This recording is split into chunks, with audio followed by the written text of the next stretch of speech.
Hey, this is John Karp from the 48 Laws of Power podcast. My self-titled debut album is out October 19th and will be on all streaming platforms and available for purchase on iTunes. Go to johncarp.com for more details. That's JONCARP.com. Thank you. Don't forget about me.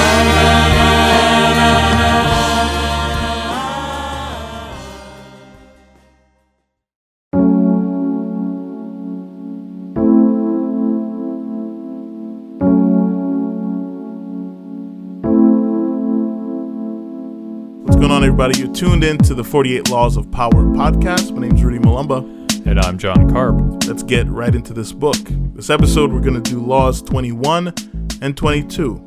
Law 21 says, play a sucker to catch a sucker. Seem dumber than your mark. The judgment is, no one likes feeling stupider than the next person. The trick then is to make your victims feel smart, and not just smart, but smarter than you are. Once convinced of this, they will never suspect that you may have ulterior motives. All right. Well, there was this guy, he's basically like an investor, who was from New York, and he had gotten word about these two guys named Philip Arnold and John Slack had supposedly discovered a diamond mine. So he went out to California and went to go see, if this was a real thing. And there were some prospectors in San Francisco that evaluated, the supposed gems that came from this mine, and they were worth $1.5 million. And so Harpy decided, okay, I think this is for real. I want to take you, Philip Arnold, and you, John Slack, back to New York, and let's work out some kind of deal. So that's what we did, and they all went to New York, and turns out that Arnold and Slack were more interested in sightseeing than being part in the deal. But Harpy was like, hey, that's better for us and my partners. We can draw up a really good deal for ourselves and, screw these backwoods guys, right? Hayseeds. What? Hayseeds. Hayseeds, yeah, that's what they call them. Yeah. So anyway, so they kind of... They said, all right, well, Arnold and Slack, we'll give you $100,000 and an additional $300,000 as a security deposit if you'll accept this deal. And Arnold and Slack were like, well, okay, that sounds all right, I guess, right? Then when the deal went through, there was one other investor, I guess, who really wanted to see this mine for himself, so he went there, and sure enough, there were diamonds and rubies and all kinds of stuff. Yeah. And they, and all the other investors were like, we can get a better deal than this. So they just said, hey, why don't we buy the mine from these guys for like a ridiculously low price, like $700,000. So they go to Slack and Arnold, and they're like, hey, you know what? You don't want to deal with this whole mine thing. Why don't you just sell the whole mine to us for $700,000, and he'll walk out as really wealthy guys. And the Arnold and Slack were like, well, I guess that works. Okay, right? And so they sold him the mine, and when the prospectors went to go excavate the mine even further, they found that there was nothing there. Wow. At all. Yeah. As it turns out, Philip Arnold and John Slack were not hayseeds, as they called them. They were actually like very well-known con artists, actually, and they had gone to somewhere in Europe, and they had spent a lot of money in like rubies and diamonds and stuff, and they just kind of littered them around this mine that they had lying around. They salted the mine, as they say. Salted the mine is what they did, and and they ended up walking out of this whole scam with over $1 million. Wow. So it's kind of a brilliant idea, even by today's standards. It's an incredibly brilliant idea. Yeah, it's amazing. It's really incredible that they got away with it. Yeah. And these guys were And it wasn't another thing about the story. It wasn't like the people who went to examine the mine or the investors. They were not in on it. Yeah. They really thought this was the real deal. Absolutely. So the fact that they were able to fool like experts in the business, so to speak, Yeah. is just incredible. And they're able to. They didn't have to convince anyone because again, the experts were the ones who went there and pointed out that these are real. So there's no reason to. I mean, this is they're able to pretty much say this is the real deal. You can believe these guys. And so when you have experts saying that, you don't have anything to do. Like, it doesn't matter what you say. People will believe that it's good. So they actually were able to finesse that pretty well by having experts co-sign what they were saying. Exactly. Yeah. The interesting part about this story is that they Arnold Slack did this by just appearing dumber or appearing not as intelligent as the investors. And the investors really, it was their greed that really led to their downfall.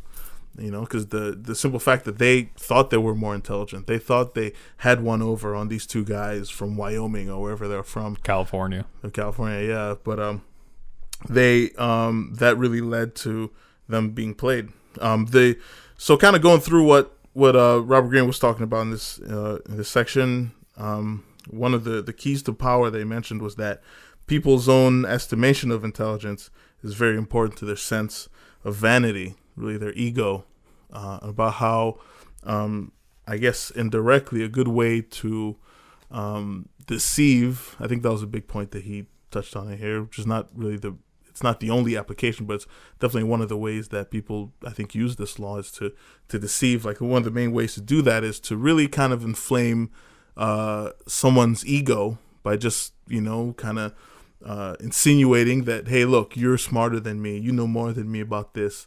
It's really a way to use someone's ego to really fight someone by using their own ego, by just completely telling them something, kind of feeding them something, and then they continue to believe it, because you want to believe. Who doesn't want to believe that they're not smarter than other people? So the more you believe that, the more distracted you get, and someone can do something right underneath your nose. It seems like that's what happened here. Definitely. When people go up to you and they barely know who you are and they're like, oh, you're a smart guy, or you got good taste, you generally kind of want to go, okay, get away from me. That's right? How you know there's a scam coming. Yeah, there's a scam coming. Absolutely. On the flip side, though, if let's say you're trying to negotiate a contract of some kind, let's say you're getting a record deal. Let's just throw that example out there. This would be a great tactic to use to kind of seem like you're kind of an idiot, so to speak, and you go, oh, is that what that means? Yeah. Oh, okay. Oh, I guess that would work. And but really, exactly what the structure of the deal is. Yeah. And this is a great tactic because if they feel like that you're an idiot and that they can pull a fast one on you, then they'll get more. They'll get a lot more courageous as to what they'll try to pull over on you. Yeah. And they'll inadvertently let their true colors show, and you'll quickly find out whether this is someone you want to get into a business deal with or not. Absolutely. Yeah. Another cool part of this, actually, that we were talking about a little bit before the show and everything, is about how ultimately when someone thinks that they have one over on you or they're more intelligent than you, really their guards get lowered, right? And they could actually be speaking more honestly kind of about something. I think the best application for this that I know is of Sacha Baron Cohen. He's a British comedian. He did a movie about 10 years ago called Borat. He's done other movies about this, but this is the one I've seen. And Borat was really he pretended to be a man from Kazakhstan, very kind of very anti-Semitic and things like that. And what he would do is he met up with a lot of people here in the States, and he acted like kind of an ignorant like foreigner, someone who didn't really know much, and so he was very out about kind of his anti-Semitism. Sacha Baron Cohen is Jewish, by the way, but he was really, out about that. He would say things that are kind of insensitive and kind of mean about people, and he kind of gauged people's reactions to that. And he was able to tell that, when you were able to see watching the movies, like whenever you're talking to someone that you think you're smarter than, or you think you're maybe better than in certain ways, you're very honest about things. And he caught people on tape saying all kinds of stuff that was damaging to like their careers and all these things that maybe they wouldn't say just out in the public. I think that's a very good example of someone who kind of used this law just to get kind of real things about people. I think it's a good tactic to use too in your regular life when you maybe want to get something out of someone, you want to maybe get the truth out of them. It seems very practical. Yeah, I think it's a good defense mechanism, and I may have touched on that a little bit with the contract example. Yeah. But maybe a more blatant example of this is something that happened to me when I was in the 8th grade. Mm-hmm. I used to have to bike a mile to my bus stop, and I had this really crappy bike. It was like a hand-me-down from a friend of mine, and all the brakes were broken and stuff. No. So anyway, I would ride this bike to my bus stop, and there was this one kid that was at my bus stop that was, I hesitate to call him a bully because he wasn't like particularly malicious, but he was really annoying, right? He didn't take your lunch money. No. He didn't take my lunch money or anything. Nobody took my lunch money. Yeah. But he was very irritating, let's just say. Super obnoxious, and always was like, just every day it was like, dude, just go away, right? And he just would annoy you, right? Yeah. But he mean, but in a mean way, So anyway, one day I'm sitting on the bus, and he shouts out my bike lock combination just randomly. Mm-hmm. And I'm sitting there, I'm like, okay, he obviously found out my bike lock combination. So I went home and I changed the bike lock combination. I come back the next day and we're getting off the bus. He comes up to me, he goes, hey, I bet I can guess your bike lock combination. And I'm like, okay. He's like, if I win, I get your bike. I'm like, all right, fine. If I win, though, you don't talk to me for ever again. And he was like, all right, deal. And deal. And so he goes over to, get undo the bike lock, and he puts in the old code that he stupidly shouted the day before, and goes to open it, can't open it. Wow. And he was like, what the heck, man? Yeah. I thought it was that lock. I'm like, I thought it was that combination. I'm like, it was. I changed it, you dumbass. And he's like, how did you know? I'm like, because you shouted it on the bus, you moron. Wow. And I'm like, but you know what? It's all good. We never have to talk ever again. And he didn't talk to you? He never spoke to me ever again. Good Lord. Thank God. Wow. And that was probably one of the greatest days of my preteen years. That's kind of beautiful, man. But, I played along with it. I played I guess the reason I brought that up is because I played along with it. Mm-hmm. Kind of going like, oh, okay. Yeah. You won't guess my combination. Yeah. I knew he knew it. Well, that was a very proactive thing to do, period, for you to go home and change it. Yeah. Yeah, because a lot of people just probably say, oh, that's weird. Maybe I'll just keep my eye on the bike or whatever. Yeah. Wow, that's... Well. He kind of caught the wrong one there. Yep. In a way. I was a lot smarter than I looked, I guess. Yeah. Well, I don't know what else to say about this. You want to... Actually, I do have one more thing to say about this. Do you find that women use this a lot? Yeah. Well, do you? I'm asking.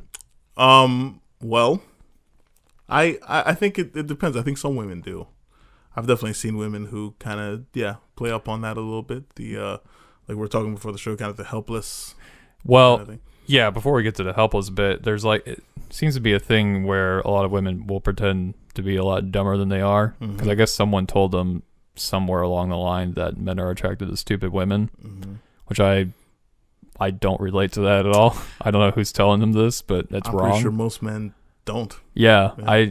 I don't know. Well, I tell you what, the men who would be the kind of men that women should not get involved with at all, Highly because insecure, or, you know. well, they're either insecure or they're downright malicious, Yeah. and they think, oh, I can take advantage of this Yeah.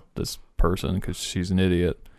So I think women actually use this probably for another reason, though. Not necessarily because they think, men are attracted to kind of less intelligent women, but really, really to gauge men, see where they're at. In certain cases, because I used to work with a young lady who actually would tell me sometimes, because she worked with all guys, but she'll say sometimes she wants to get something done, but she makes it seem like it's the man's idea, and then they'll go, "Oh yeah, that's great, yeah, I'll do that." And then she just, really all she did was insinuate, "Oh, maybe we could do this," like with a question mark or whatever, and they go, "Yeah, we should do that," and they claim it like I figured it out. but to what end?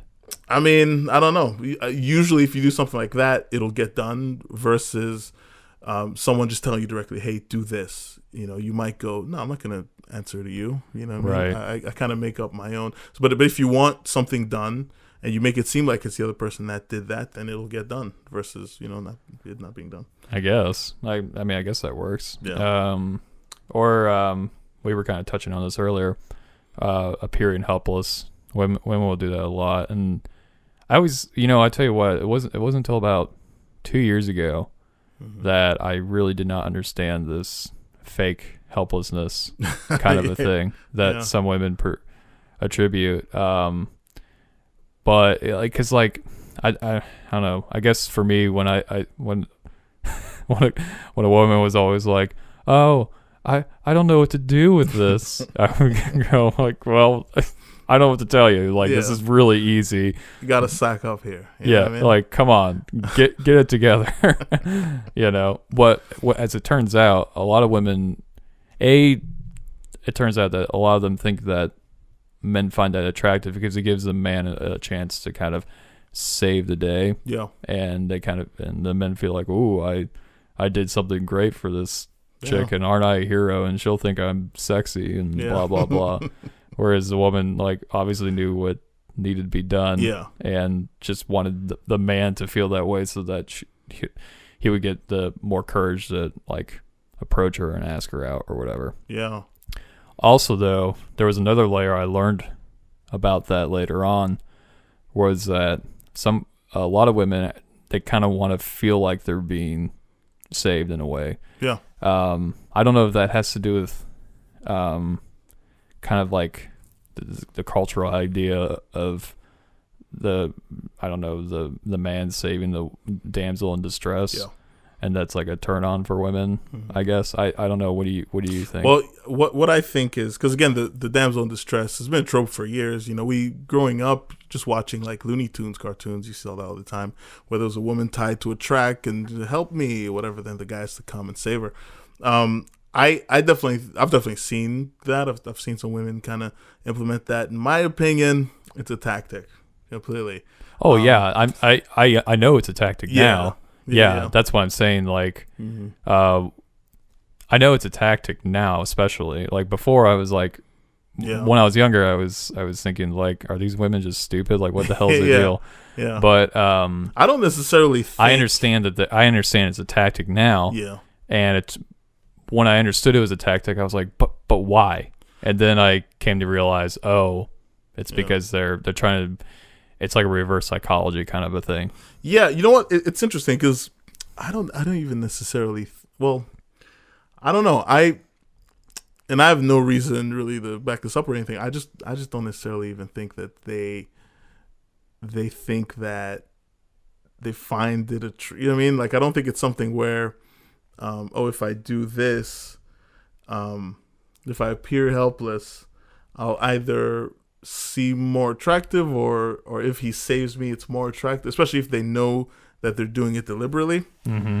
I don't know. I think it's literally just a way for, it's a tactic in that it's simply to maybe I don't know, like make the man not, maybe the man's insecure about something and they know that, so they know by appearing this way, I won't make him, you know what I mean? Like I won't make him feel insecure, or like, you know what I mean? I feel like it's a tactic in that way, where it's just to appease the man, kind of in the same way where it's like he's, you know, like I know his character type, I know how he is, and I'm gonna do this just so he feels better, or etc. So you think it's more specific and not general? Yeah. Okay. Yeah. See, I still think it's kind of general. I don't know. If you're a woman listening to this, email us. We're curious. Yeah, we really need to know this. We're wanting to understand you. Yeah. I hate to say something as I feel like this is hackneyed, and people say it all the time, where they say, "Oh, you know, like all women are smarter than men." You know what I mean? Well, that's not true. Yeah, exactly. Like it's just, you know, like you know, I kind of find it a little paternalistic too, but you know, but of course it is. It's like saying all white people are racist. It's asinine. Yeah, exactly. You know, but you know, but I kind of feel though that I feel like, especially with this law, I definitely feel like the majority of women kind of, I don't know, men can be very fragile. You know what I mean? Despite well, yeah, they're human beings. exactly. Yeah. But I think in general terms, compared to women, I think men can be more fragile than women. Really? Yeah, even despite kind of the exterior and what all that stuff, and physically men are kind of tougher than women and all that. I think maybe not mentally, but emotionally, I think men can be more fragile than that. And I think as a woman, you kind of have to, you know what I mean, toe that line. You kind of have to see where the man is at and all that stuff. So like a tactic like this is a very useful tactic, I think, for a woman to use if she wants something done, if she, you know what I mean, she wants to, I don't know, she wants to make the man feel better or something. I think typically, I think it's within those kind of circumstances that they'd employ this. But again, I'm not a woman, so I think a woman's perspective would be very useful here. Yeah. If they could email us. If only we could find a woman. Yeah, seriously, right? I don't know. Maybe you're right. Maybe men are more emotional. I kind of don't think so, personally, but I don't think men are any more or less emotional than women. I think it's kind of goes down to the individual. I don't know. Maybe it's because you know, some men are taught to be more kind of, you know, physically powerful, or taught to not address maybe some of their emotional needs. I know this is something that, I mean, historically, I think that's how it's kind of been growing up. Yeah. You know, when you're like a boy, you're taught to play with this and play with that, and like get the big race cars and the action figures, and maybe, you know, I feel like times are kind of changing a little bit, but maybe over the past few years, historically, men have kind of been taught to not address some emotional needs and stuff, and later on in life, maybe that affects them a certain way. Possibly. I mean, I don't know. So you think women are kind of using that as a way to get them to reveal themselves a little bit more, to get men to reveal themselves a little bit more, rather? I feel like it's a tactic I feel like it's used not necessarily for deception or anything like that, but it's used to, you know, get something done, or just to see where emotionally the man is at. You know, if you know that the man is a fragile person or whatever, you know, okay, let me pretend like I can't open this jar of peanut butter. You know what I mean? He's gonna come save me. Right. You know what I'm saying? Maybe I need to get something off the, you know, the cupboard that's up there. I can reach it, but I'll be like, hey, honey, please grab that. You know. Yeah. You know what I mean? You know, I don't know, but these, and I have nothing really to back it up on. It's just, well, neither. Kind of what. Yeah, what, neither do I, except from like the few resources that I've dug up on it. Yeah. Because, that's how I've learned about courting, was by reading. Yeah. I have 4 sisters. You know, so maybe that's the, you know, that's what I'm getting from just watching them over the years. Yeah, I don't know. Like I grew up in a household of women too, and Still had to read it. Yeah. Still scratching my head like, what is going on? Jesus, women are an enigma, right? Well, so it is often said, yeah. Yeah. But if you are a woman, again, and if you're listening, we're interested. So please email us at the 48 Laws of Podcast at 48 Laws gmail.com. of Power Podcast. Sorry, the Gmail, 48 absolutely. Laws of Power Podcast at gmail.com, because we want to know what's going on. Please hook us up on this. We need to know this. Should we jump into the reversal, my friend? Yeah, let's do the reversal. The main thing I got from the reversal is Green talks a lot about kind of dampening your intelligence. It talks about how if you claim to be smart all the time, or you claim to be more intelligent, you claim to know stuff, people kind of, people tend to not respond to that well. It's better to dampen your intelligence and appear a little less intelligent, and people eventually, if you are very, very intelligent, they'll be like, oh, this person isn't as dumb as he looks. And that's a lot better than this person is dumber than he looks. Right. Yeah. Okay, I got you. So that's kind of the effect I have on people. People will actually kind of revere you. They'll admire you, and they'll be like, oh, this guy is smart. So it's better to start off on like a negative and end up being more positive than that. But he did mention a situation where sometimes it's actually, again, this is all in deception, but it's actually better to make a show of genius in order to cover up deception. He talks about Joseph Devine. The example was there was a Joseph Devine was an art, an art seller. He sold art back in the early 1900s, late 1800s, and there was an art critic who Devine had sold a piece by a really popular artist, but there were also a lot of fakes at the time. So the young art critic just said, oh, that doesn't look like that particular artist's work. And Devine just said, yeah, you and a lot of other critics have said that, but I know for a fact that it belongs, it's one of his works because, and then he said something that, something really detail oriented that the artist did. So in that second, he kind of pretended like he knew more than the common man or the common art critic, and he appeared more brilliant than that.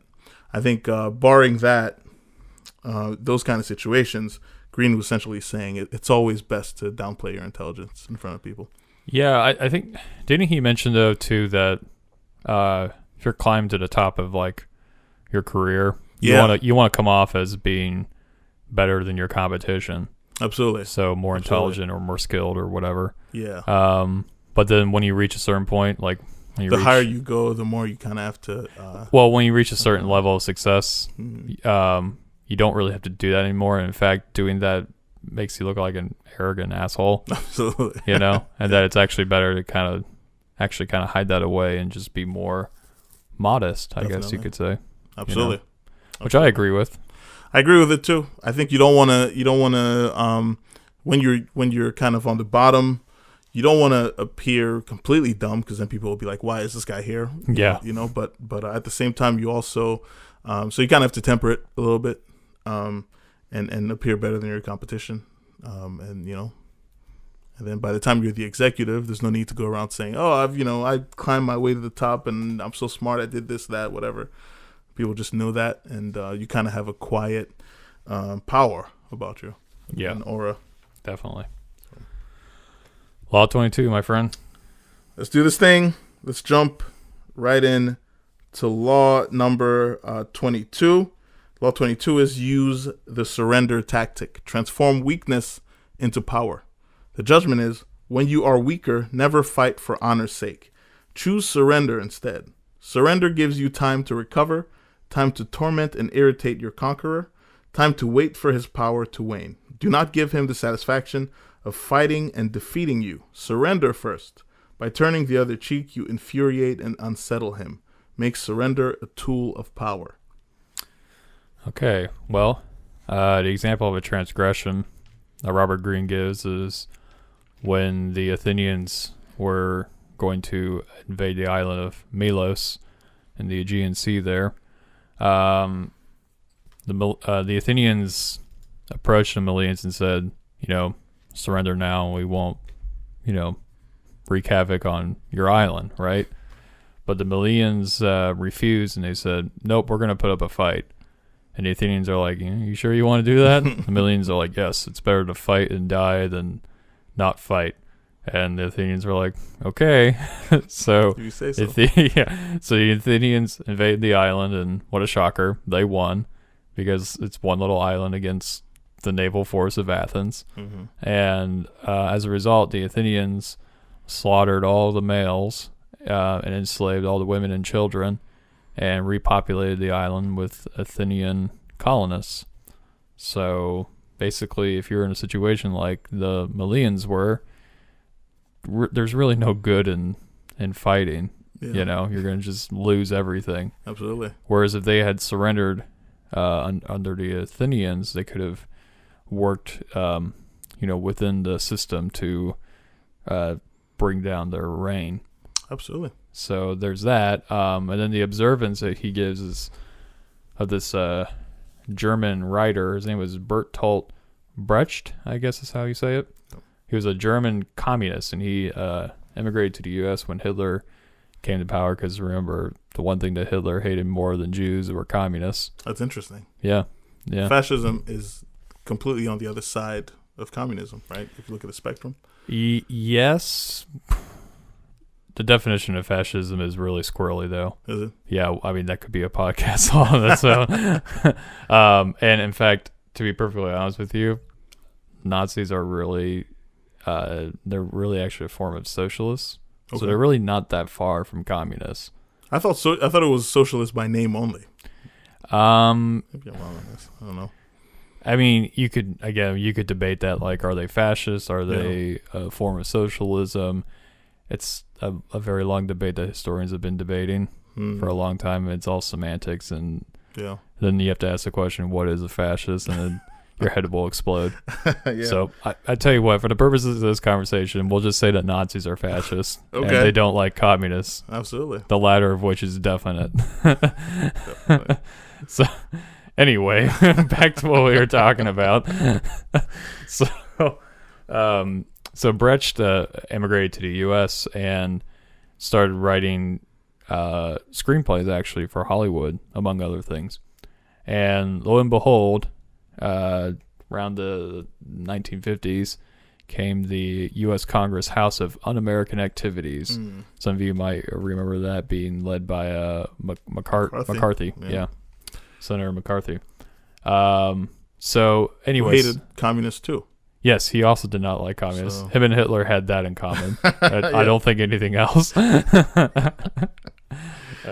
Anyway, so Brecht and the other Hollywood 19 met up, and the other Hollywood 19, those were the guys. These were all the people who were also charged with having communist leanings in the Hollywood in the film industry, right? That's who the Hollywood 19 are. Yeah.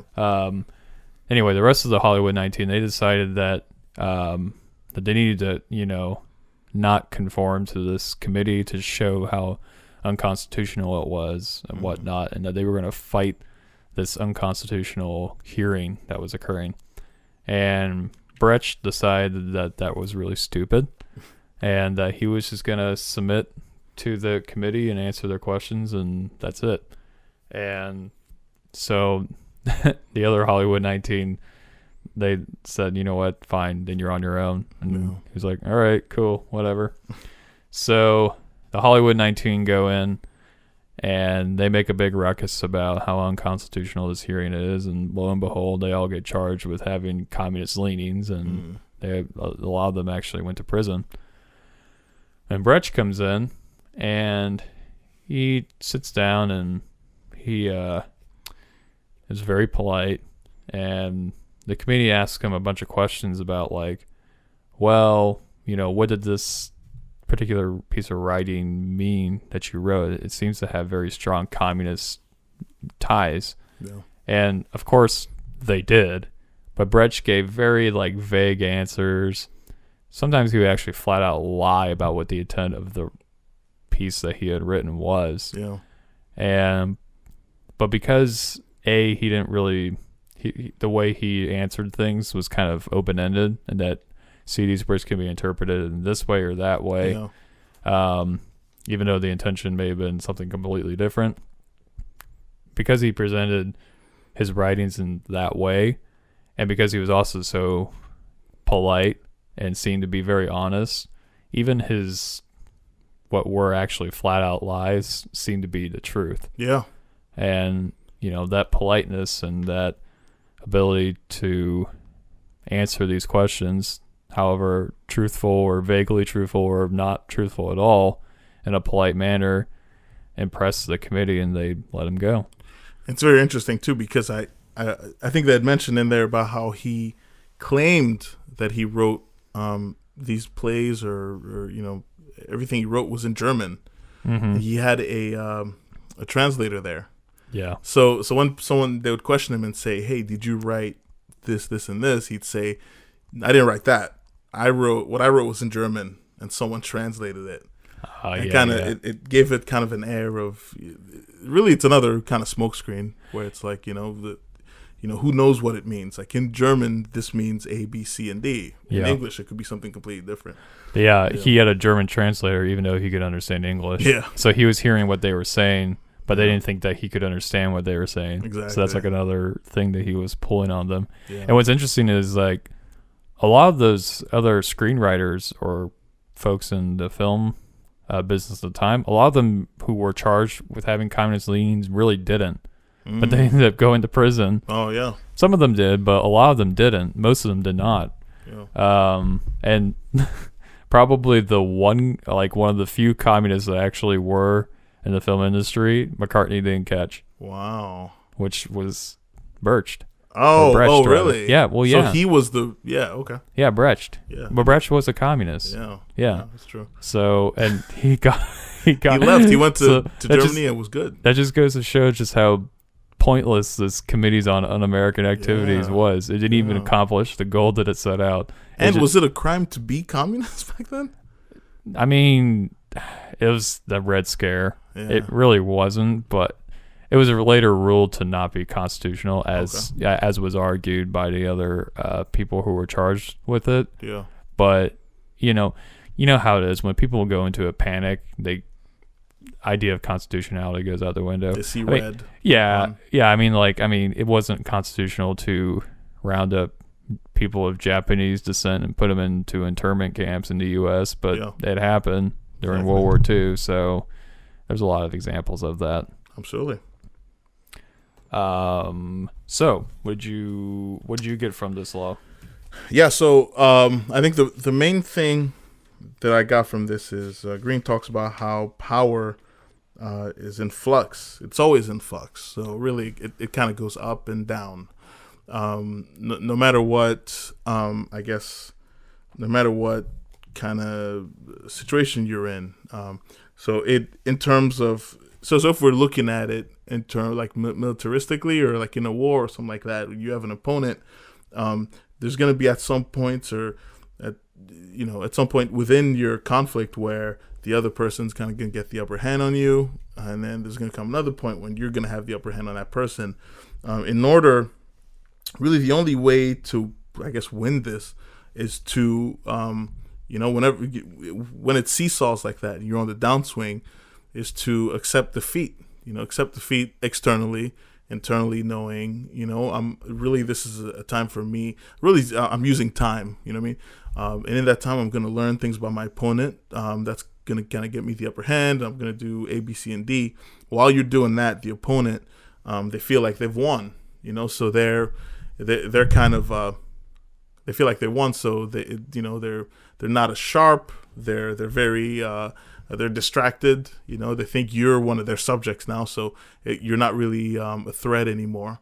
And when you're in that position, you continue to just learn about your opponent, and until it switches over, you have to drop on them, and then you can do whatever you want with them. So it talks a lot about how you can actually transform your weakness into power.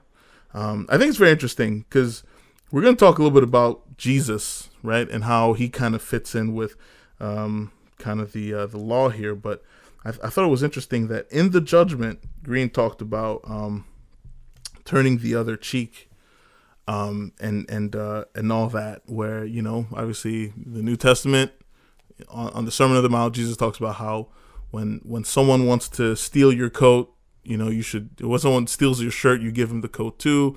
When someone punches you in the face, you turn the other cheek. And this really kind of being a response to aggression, right? So when someone comes at you with aggression, I think the normal way people would react to that would be to give them aggression back. And then what ends up happening, like what Green talked about in the book, is there's kind of a rebound effect where the aggression just keeps going up and up and up. A good way to respond to this, and really is by kind of fighting with a bit of a passive aggression, where like if someone punches you in the face and you turn around, you give them the other cheek, it kind of takes the sting away from the person that punched you in the face, but you're also being passive with it. And actually, I mean, when you think about your Gandhis and your Martin Luther King Jr.'s, and they kind of did the same thing, where they're protesting peacefully, you know what I mean? So I think an added effect of that is when someone else is kind of watching what's going on, they see the aggressor and they see someone being aggressed, and the person being aggressed is made to look even more powerful, and people kind of go to the side of the person that's being aggressed. So it's I think all in all, it's a very powerful law with a lot of different applications. I think it really rings true. Yeah, definitely. I mean, yeah, the Jesus example is perfect, and we'll mention Jesus again for all you Jesus fans. Just hold tight. He's coming back. Yeah. But I really wanted to kind of touch on a couple of things you brought up. The idea of if you surrender, you have more chance to sort of gather your forces, get a plan going to overthrow your conqueror. Absolutely. Because, like you said, your conqueror oftentimes will feel like, oh, well, I beat this person, so I don't have to worry about them. Absolutely. When actually it's the people that they have control over, they have to worry about the most. Yeah. The French did this during World War II. When Germany did invade France, they were pretty confident, like, we don't have to worry about the French anymore. But in truth and actuality, with the French resistance, they would strategically blow up bridges and radio relay stations, and just gather intelligence that they would pass on to the other allies. And the French probably were more effective after they had been conquered by the Germans in the war effort than when they were fighting the Germans off initially. Yeah. So, and it was actually because of the help of French intelligence and what was going on in the French resistance. It was with that help that the U.S. and Canada and the United Kingdom and a bunch of other allies were able to determine where on the Normandy shores to land for the invasion on D-Day. Yeah. So, that's a really good example of how surrendering and kind of taking your time and gathering your forces and your intelligence and using that state of being conquered to your advantage works out really well. Absolutely. And as far as people who go up against someone who comes off as a lot more meek and quiet and more controlled, mm-hmm. versus someone who's very aggressive and outwardly, is people kind of look at someone who's yelling and shouting as being unstable and not really trustworthy. Yeah. Whereas someone who's calm and collected, they're like, okay, this person's a lot smarter. They have a lot more control over themselves. Absolutely. I can trust this person to handle a difficult situation better than this other person. I think this is something you see in politics quite a lot, actually. Mm. The example that comes to my mind is recently we had a primary election in this part of Florida that Rudy and I live in, and there were two Democrats who were running in this primary for the Democrat ticket on the congressional for Congress. Mm-hmm. One of the Democrats was this lady who was very loud and very boisterous and highly passionate, and she debated this other woman who was very quiet and collected and just kind of was very mellow, right? Yeah. Well, as it turns out, the calm, collected and more mellow one ended up winning the election. Yeah. And I can't say for sure if it was because of her demeanor, but I wouldn't be surprised if it was, you know, especially in the really intense politically charged times that we live in right now. Yeah. I could definitely see how someone who's aggressive and outspoken and loud can be a real turnoff to a voter. Absolutely. Yeah, because you kind of feel like the person who's super aggressive, super loud. Yeah, you don't really trust their judgment. You know, they could, in a moment of passion, they could do something stupid and leave everyone else to pick up the pieces. Someone who's more meek and someone who's more kind of controlled can go in there and make kind of more sound decisions.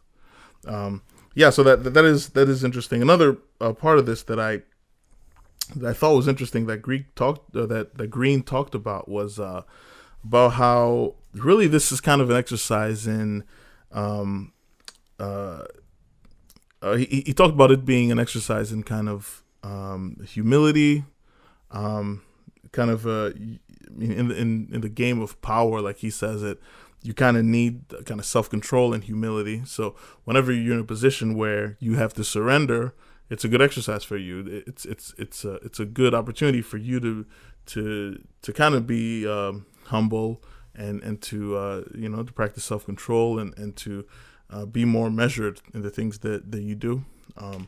So I thought kind of I think when you compared to some of the other laws we talked about, where they actually mentioned kind of aggression and kind of and kind of short-term results, I feel like this law focuses more on the long term. It focuses more on the things that you want to do, where you could actually in the short term it's defeat, but in the long term it's like a victory. So I thought it was interesting. Another kind of dimension to this law that was pretty interesting. Yeah.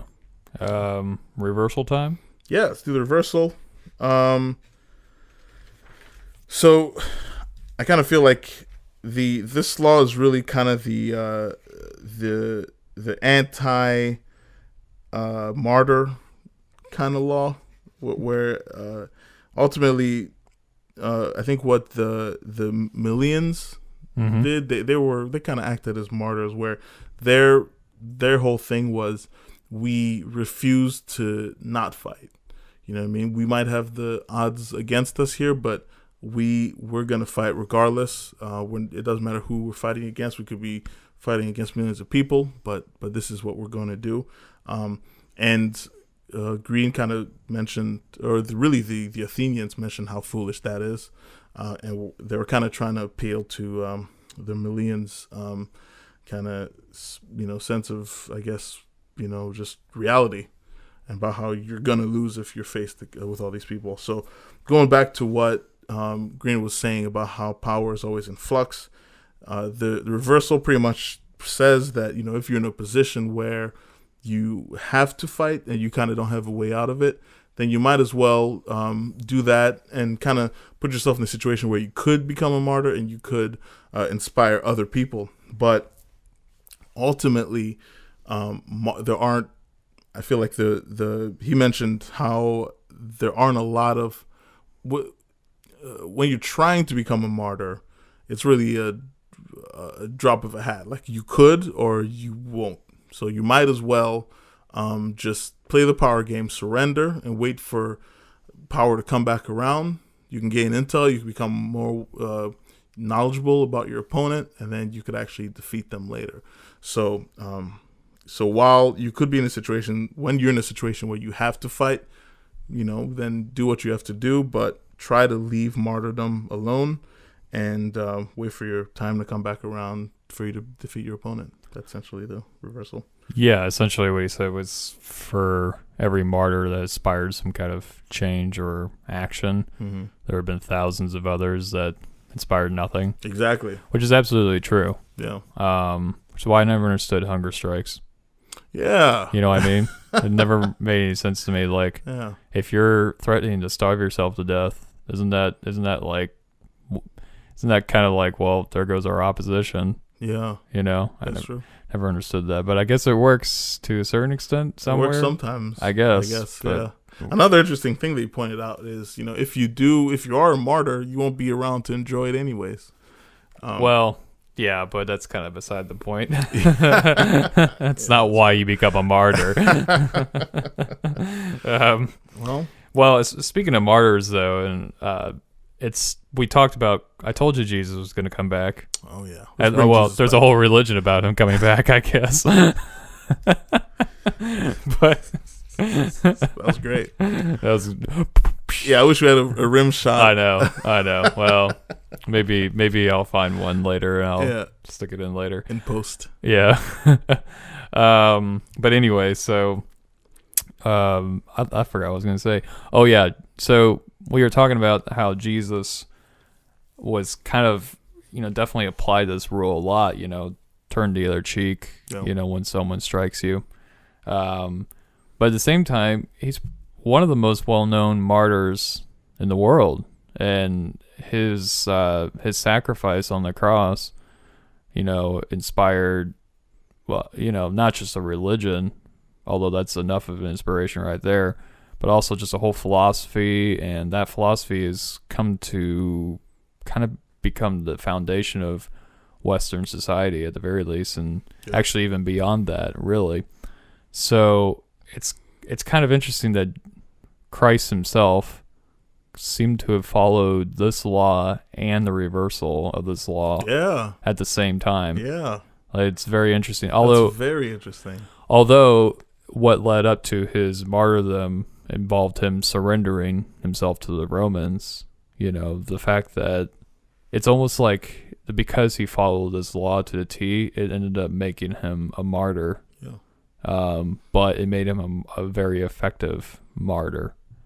Yeah. Very interesting. It's very interesting. And I mean, it's that's kind of the legacy of Christianity too, because I feel like the whole religion is about surrendering now for victory later. Right. And it spills over to even, how to handle hardships, whenever you're going through something terrible, it's for a good reason. If life is terrible now, just, store up treasures in heaven, kind of things like that. I feel like it's kind of weaved throughout throughout Christianity. Yeah. You know what? You're absolutely right. That whole religion is based on that. Yeah. And, I mean, even if you're not religious, you've got to at least appreciate the value of that idea of, it's not about fighting back. It's not might meets might. It's something entirely different. Yeah. It's the idea of being, what do you say in the book? Oh, inwardly staying firm and outwardly bending. Absolutely. Absolutely. Yeah, no, it's definitely very interesting that Jesus is the rule and the exception. Yeah. But at the same time too, going with what you're saying, I forgot what I was gonna say. It's the, I completely forgot it. No. Yeah. Must not have been that important. Yeah. I don't know. Yeah. Should we end it before you remember? Yeah. Let's wrap it up. All right, buddy. So for the 48 Laws of Power podcast, this is Rui Malumba. And I'm John Karp. Signing off.